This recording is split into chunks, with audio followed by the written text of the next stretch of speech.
लहानपणी सगळ्यांनीच असा मसाला भात खाल्लाच असणार. आजचा हा मसाला भात रेसिपी बघितली ना, तुमच्या सगळ्यांच्या जुन्या आठवणींना उजाळा तर मिळणारच आहे.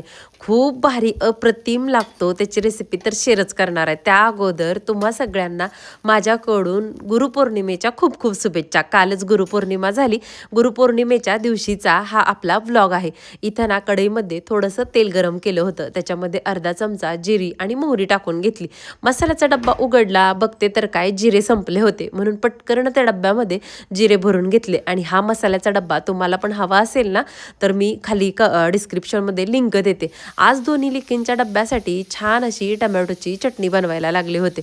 खूपदा या टमॅटोच्या चटणीची रेसिपी बनवलेली आहे, म्हणून काही शेअर करणार आहे. बघा, आपल्या आयुष्यात खूप गुरु असतात. म्हणजे आता जे जे आपल्याला चांगल्या काही गोष्टी शिकवतात ना, एक गोष्ट शिकवली काय आणि 1000 गोष्टी शिकवल्या काय, तो आपल्यासाठी गुरुच असतो. तसंच माझ्या यूट्यूब फॅमिलीनं माझ्यासाठी खूप गोष्टी शिकवलेल्या आहेत. म्हणजे जसं की आता ही टमॅटोची चटणी आहे. मला माहीत नव्हतं की अगदी अर्धा चम्मच इतकी साखर जर त्याच्यामध्ये टाकली ना, तर ही टमॅटोची चटणी आणखीन अप्रतिम चवीची होती.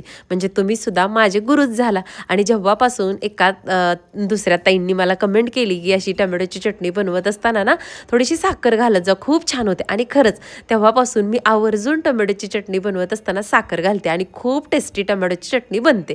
आणि बघा, टोमॅटोची चटणी बनवून घेतली आणि पटकन थंड होतीये तोपर्यंत अर्ध्या तासामध्ये आज गुरुपौर्णिमा असल्यामुळं देवपूजा करून घेतली. देवपूजा केली ना की कसं सकाळचं घरातलं वातावरण एकदम मन प्रसन्न होऊन जातं. एका ताईंची कमेंट आली आहे की डिटेलमध्ये उंबरट्याला हळदीचं लेपन कसं केलं ते दाखव. खरं तर आज दाखवायचं होतं, पण मला दिवसभर काही ते शूट करणं शक्यच झालं नाही. सगळ्या गोष्टी करून झाल्या, पण म्हटलं 2-3 दिवसापूर्वीच दाखवले, बघू परत कधीतरी दाखवूया. पूजा बिजा घेतली करू.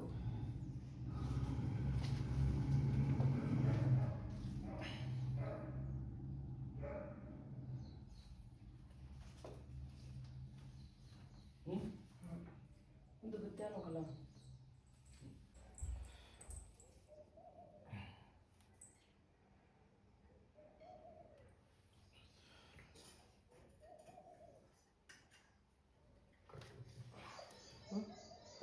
तिथं करून घ्यायचंय. खरं तर इथं मशीनवर ठेवते. श्री स्वामी समर्थ महाराज की जय.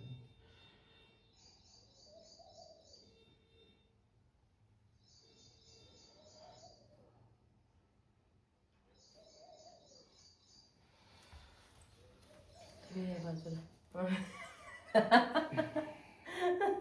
गुरुपौर्णिमा असल्यामुळं आहोंनी इथं मस्तसा स्वामींसाठी हार घेऊन आले होते.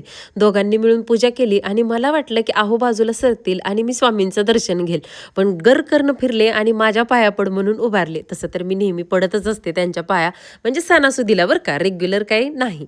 आणि बघा, नंतर त्यांच्याच पाया पडले. अगोदर स्वामींचं दर्शन घेतलं.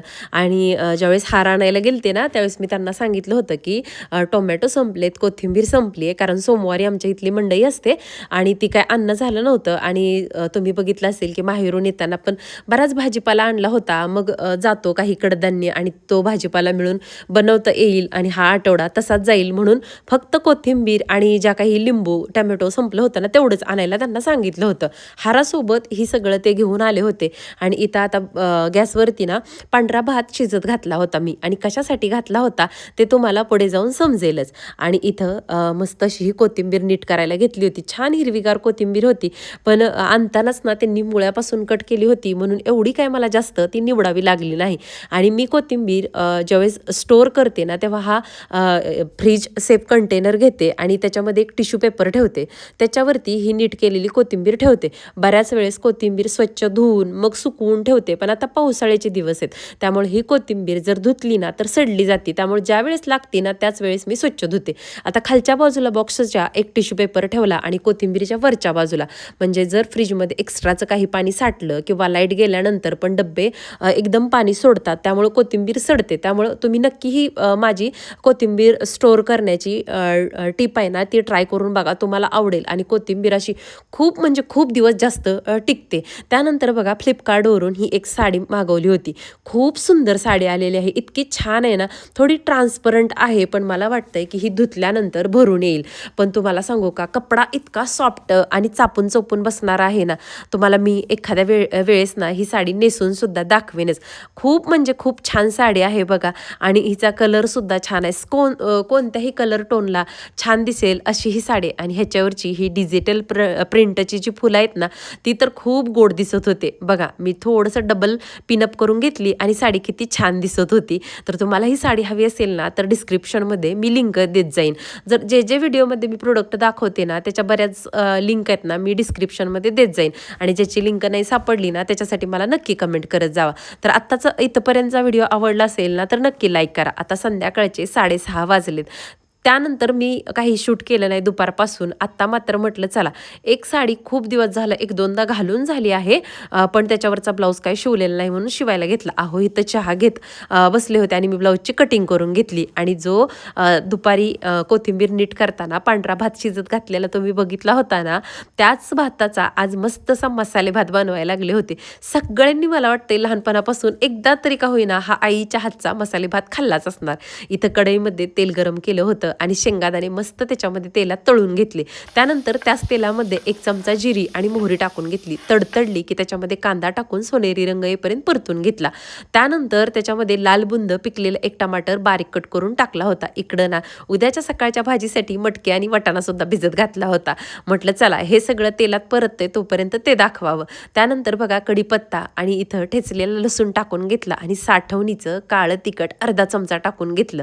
चवीपुरती हळद सुद्धा टाकून घेतली. आणि आता हा दुपारी शिजवलेला जो पांढरा भात होता ना आपला, तो ह्याच्यामध्ये आपल्याला टाकून घ्यायचा आहे. आणि कोथिंबीर मुठभर टाकायची, चवीपुरतं मीठ टाकायचं, कारण आपण सकाळी पण भात शिजवताना ना ह्याच्यामध्ये मीठ घातलेलं होतं, त्यामुळं आत्ता गरजेपुरतं आहे तेवढंच मीठ टाकायचं. आणि हा भात ह्या पद्धतीनं परतून घ्यायचा. तुम्ही असा काळ्या तिखटात बनवलेला हा परतलेला मसाला भात नक्की ट्राय करा, तुम्हाला आवडेल. म्हणजे बघा पोहे खायला म्हणजे पोह्याची चव विसराल ना, इतका अप्रतिम चवीचा हा असा काळ्या तिखटातला परतलेला मसाले भात तयार होतो. तर तुम्ही खाल्लाय का असा मसाले भात, हे कमेंट करून मला नक्की सांगा. त्यानंतर त्याच्यावरती अर्ध लिंबू पिळून घेतलं आणि तळलेले शेंगादाणे टाकून घेतले, थोडीशी कोथिंबीर टाकून घेतली. तळलेले शेंगादाणे शेवटीच टाकायचे, म्हणजे जो असा क्रंचीपणा आहे ना शेंगादाण्यामधला, तो मस्त राहतो. आणि बघा असा हा मस्त भात तयार होता. तुम्हाला आजचा व्लॉग आवडला असेल तर लाईक, चॅनलला सबस्क्राईब आणि हाईपसुद्धा करा.